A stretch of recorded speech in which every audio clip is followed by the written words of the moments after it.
but we're ready. Okay.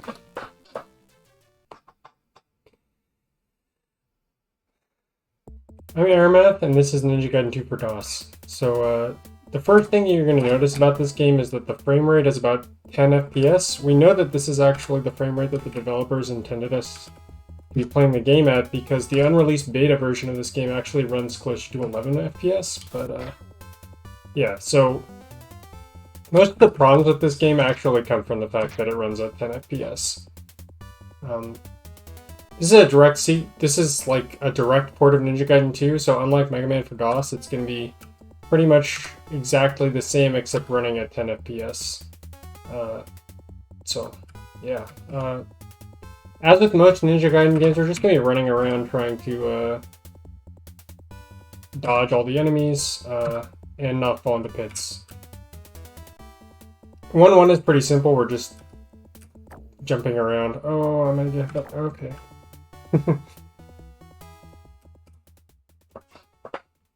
Alright.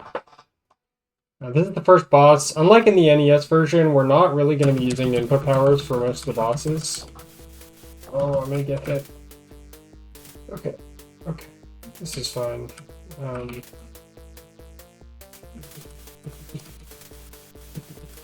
Okay, phew. It's a scary fight if it doesn't go according to plan, but we still made it out. Who are these thugs? We have to watch like 5 seconds of each of the cutscenes before we're allowed to skip it, so.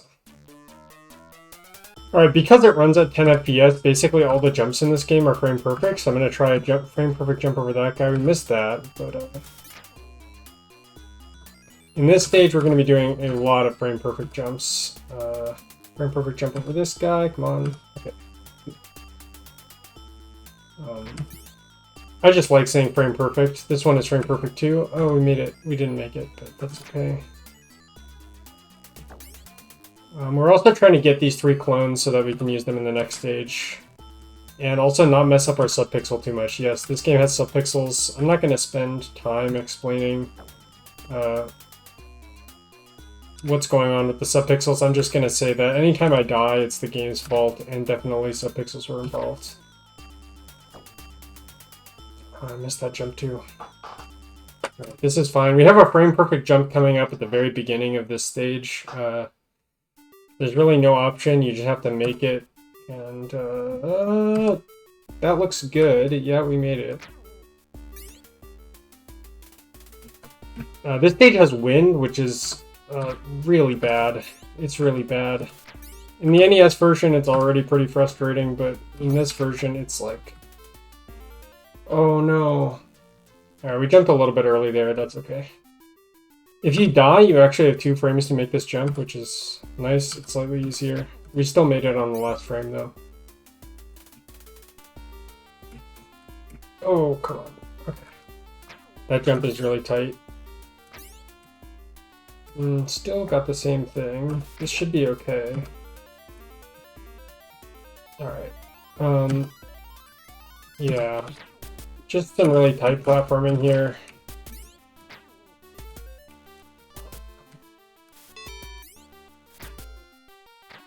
Okay.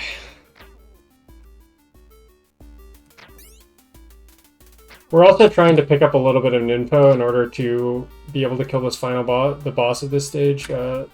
We need to scroll the screen back a little bit so that we can actually make it through this part of the stage. Being pushed around by the wind pushes you around on the screen, and then if you're too far to the left or right, you basically can't jump, so that's a fun game mechanic. This game has a lot of fun game mechanics. I'm often asked, like, why play all of these awful games, and I think mostly it's just the routing. The routing in these games is really interesting. And with these like terrible ports, it's just like, I could play Ninja Gaiden for the NES, but I wouldn't have to discover all these crazy strategies. Oh, we're gonna get... Okay. Messed up that boss kill a little bit, but it's not the end of the world. We want to get on this wall so we don't get blown around by the wind. Alright, we made it out of the boss fight. Now we're in 3-1. 3-1 runs about 4 FPS faster than the rest of the game, so that's definitely a fun game mechanic too. We want to be careful about when we're jumping, because we can't see anything, so just... The lightning happens about half as often as it does in the NES version. And that's actually a theme. You jump half as far, the lightning happens half as often. The fire wheel protects you about half as much as it does in the NES version. For the fire wheel especially, we're going to be relying on just setups, basically. There's particular setups where the fire wheel works, and we're only going to be using it during those setups because it's otherwise it just does not work.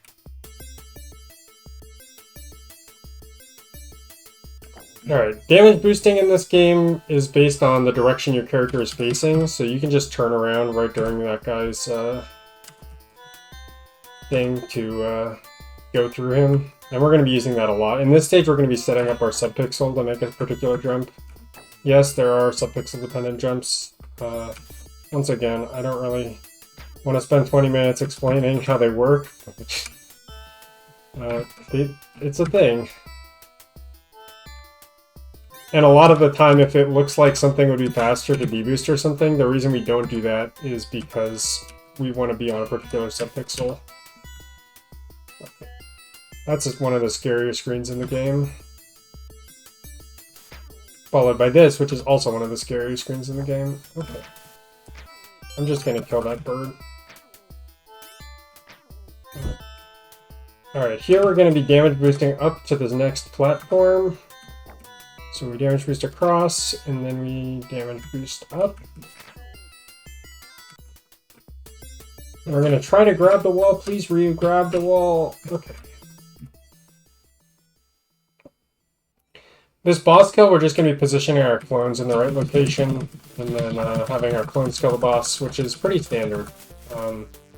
That's how most of the boss kills in this game work.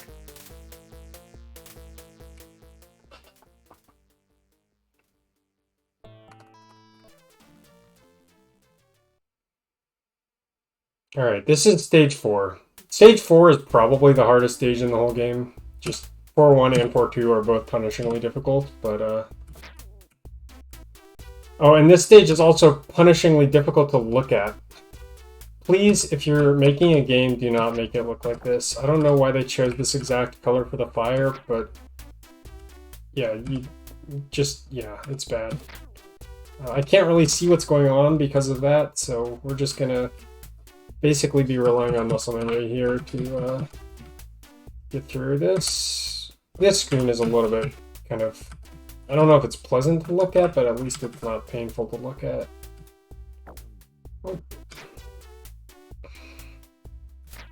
Alright, we have to talk about P-Speed. So this game has, if you imagine like Super Mario Bros. 3 style, there's 3 little black arrows for charging up your speed. For these jumps here, you want to be on the 3rd arrow. So, we're just going to jump across those platforms. Okay.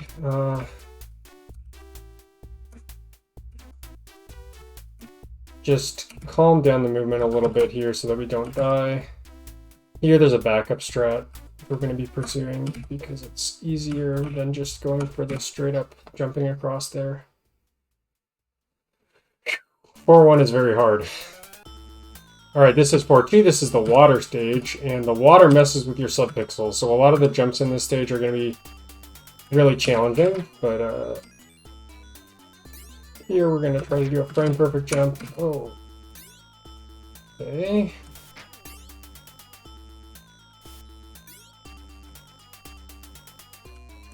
Oh. Other knife guy almost got us, but that's fine.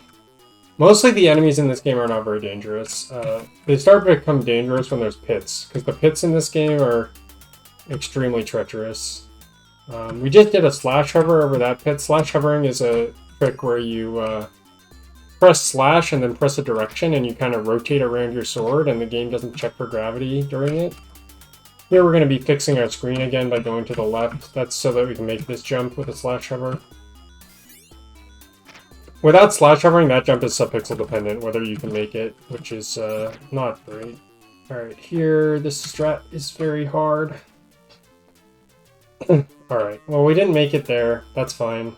We're gonna have to do a backup here. We boost up here. We need a clone to kill the boss, so we're gonna try to get this clone here. There's a bat. We're just gonna wait for this bat. There's no reason to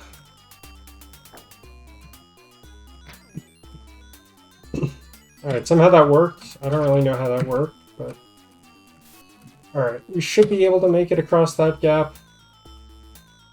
Getting hit by that guy is not the end of the world.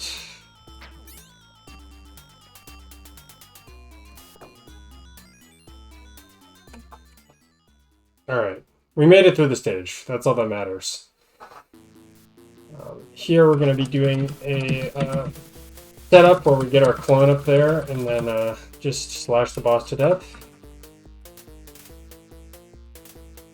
And then we're going to get on the wall so we don't spawn inside of a pit. And it looks like the wall setup worked because we didn't spawn inside of a pit. Yep, cool. That load was a little bit long for some reason. This stage is like relatively a reprieve. We're gonna grab that invincible fire wheel. It's not the invincible fire wheel, it's invincible fire wheel. We're gonna boost down here and set up so that we can actually use the fire wheel to kill these guys. If you don't do that setup, you actually will just get hit. So I'm gonna grab that scroll with a slash hover and then try to make it through that incredibly precise gap. Oh, come on. Okay, watch out. Oh, hey. Our Shuriken killed those guys. That's really nice. That does not normally happen.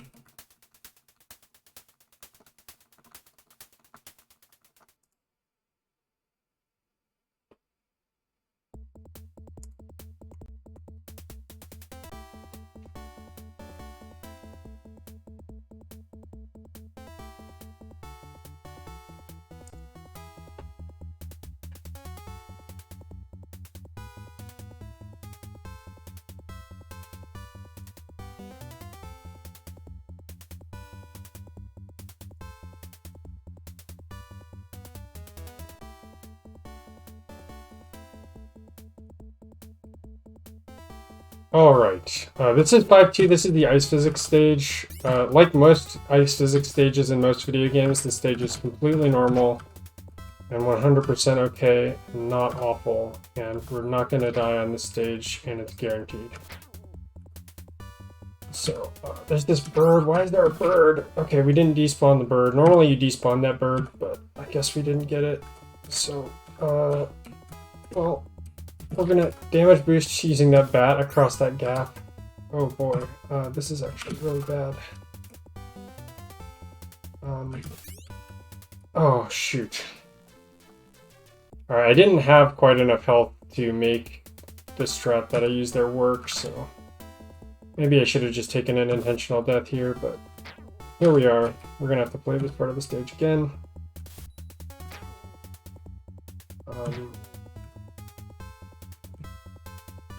Yeah, so here is this part of the stage again. Oh, this bat. Okay, that bat is really inconsistent and scary. And here we're gonna just do a safety strat, hopefully. Oh, come on. We want that health.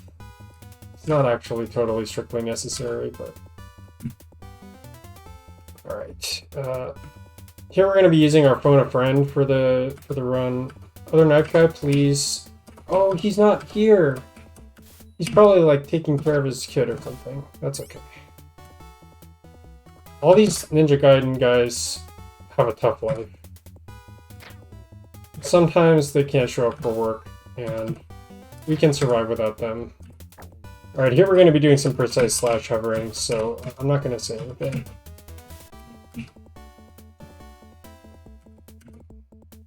That does not look good. Okay. Don't jump too early there. Okay. Phew. 5-2 can be a huge wall, so thankfully we made it through. This is Ashkar, the main Ninja Gaiden antagonist, not protagonist. He just shows up in random locations here. Oh my god, this pattern is extremely bad. Hopefully... Okay. This is 6-1 now. This is stage 6 is the last full stage in the game. Or sorry, it's the second to last full stage in the game. This stage is pretty chill except for the part where we have to damage boost past the infinitely spawning bats, but normally that goes fine, so hopefully this time... Oh, that was a weird jump. I'm just gonna kill that guy now. Yeah, I jumped a frame early there. Ah, there's a bat. That's not an infinitely spawning bat. Oh, that was scary. Okay. Wish me luck. Here's where we have to deboost past the infinitely spawning bats. Slash. Get hit. Jump. Turn. Yes. Okay. Nice. That's easy every time, by the way. So, you know. I was just psyching you up. That trick is actually incredibly easy and never fails. Alright, we're on to 6-2. 6-2 is kind of a very short and should be pretty easy stage. Although obviously saying anything like that is not a smart idea, but...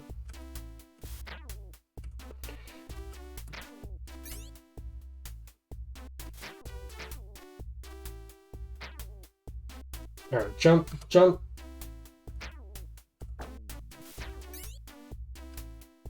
There's a bird behind us. Hopefully he won't cause too much trouble. Sometimes this game likes to make birds that are just there. I don't really know why, but it does make them. Birds and bats, this game just likes to spawn them sometimes, and Alright, rare footage of actually using an input power on a boss.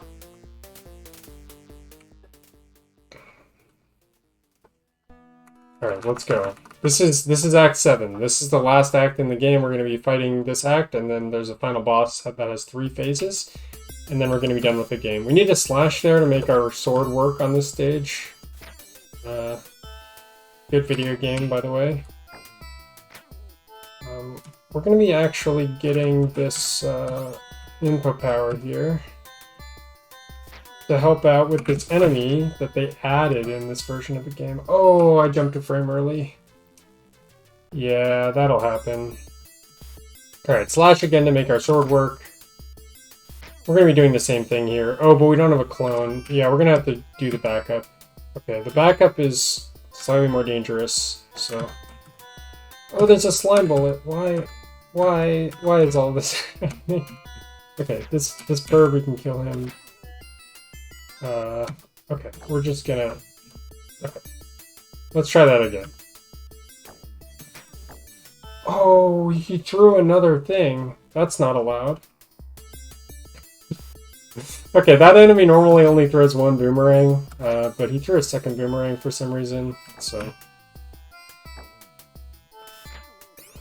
We're gonna be trying to, not get owned by this slime bullet that's here again for no reason. Right. Kill that bird. We're just gonna be taking it a little bit slow, although going slow in this game is sometimes a death sentence, but... Alright. Do a slash cover here just to make it all the way up. Try not to clip into the wall and die. Alright, we didn't clip into the wall and die, that's good. So unfortunately losing my clones kind of messes up the strat for this part of the game, but hopefully it'll still work. Oh, come on.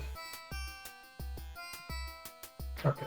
We just have to wait for the bullets to be in a favorable pattern. We can get this bonus health. That health pickup is actually not in the NES version of the game. Alright, scariest screen in the game right there. If you die in that screen, you die in real life, so don't die in that screen. Seeing as I'm still alive, I've never died there, so that's lucky.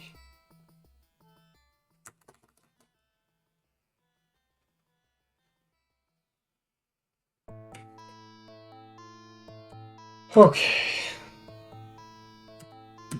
We didn't get the frame perfect. There's a jump here we need to get.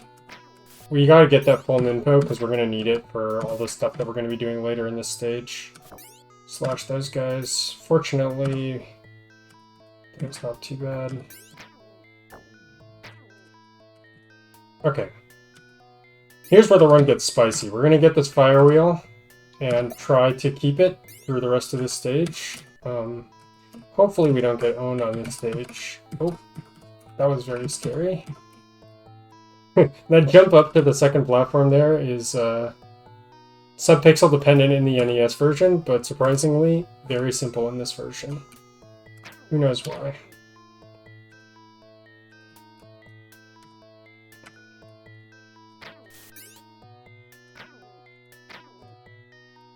Okay. Boost here, thank you, bird.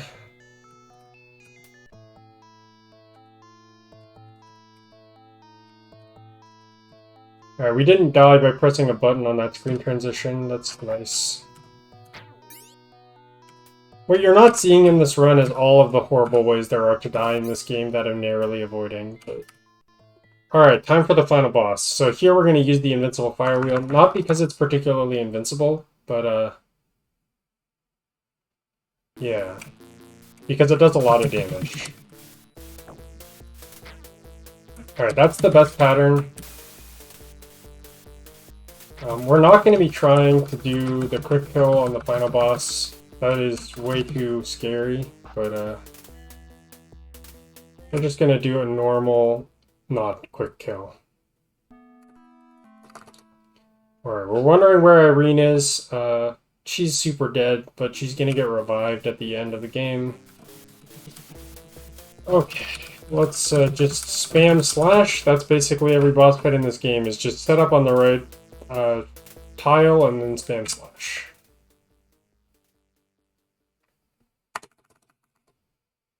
Alright, it's finally the end. Let's go. We're gonna walk forward 2 tiles and then jump right in front of the final boss. That should still work. Yeah, this is fine. There's a little save spot over here on the left side of the screen, and we can abuse that. And then you want to wait for these guys to despawn. We're going to go right behind the final boss and stab him in the... Well, I guess this is the back, I don't really know.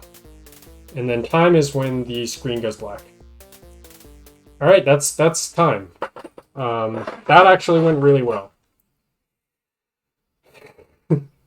You can get really walled in this game, and things that are really bad can happen. So, thankfully, we get to watch this beautiful ending cutscene instead of having to try desperately to find a save state near the final boss or something like that. Oh, what a beautiful cutscene. Yeah, this game is great. Highly recommend playing... Well, that's not really true. Don't play this game, but it is great.